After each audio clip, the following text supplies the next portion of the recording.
My assignment, lead a class through a lesson on news literacy, how to be an informed consumer of news.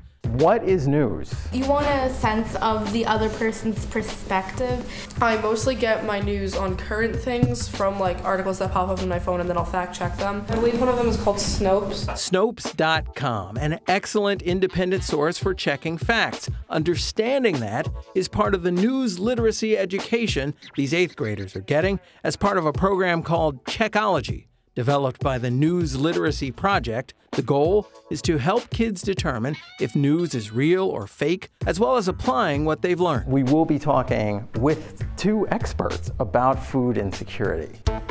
What is food insecurity? Our focus is on students who do not have enough to eat at home or do not have anything to eat. 1 in 8 New Yorkers actually has a food insecurity issue. John Weed operates food pantries in the Bronx.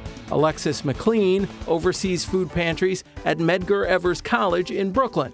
How does giving food to others make you personally feel? It makes me a little sad. We have so many people who are struggling to feed themselves, but it also makes me feel really great that I can be a part of a bigger picture as far as helping people. If you're homeless, then they probably don't have enough money to get nutritious food. There is a direct link between not having a place to live, of course, and not having a lot of food to eat. The 8th graders were able to find out information that was news to me. Amazon Fresh takes food stamps now, which I did not know. Sure enough, there it is. And the food pantries aren't just feeding struggling senior citizens and students. Oftentimes, these folks are professors who live at or below the poverty level. It was eye-opening for these kids and for me. People need to take time to actually learn about it and how it affects so many people. Then, my story is a first-person opinion writing. The students did their own journalism, writing news or opinion pieces about food insecurity. It's NYC's food problem. And here's part of Haley's story. Quote, "Many of us might know someone personally who is food insecure. Many of us may be food insecure ourselves."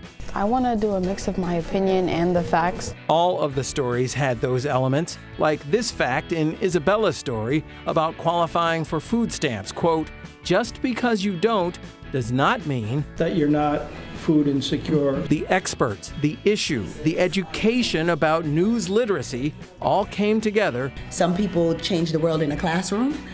Some people change the world in a food pantry. Changing the world is not as scary as people make it seem. I just needed an extra little bit of understanding, and I feel like I got that understanding. James Ford, Pix 11 News.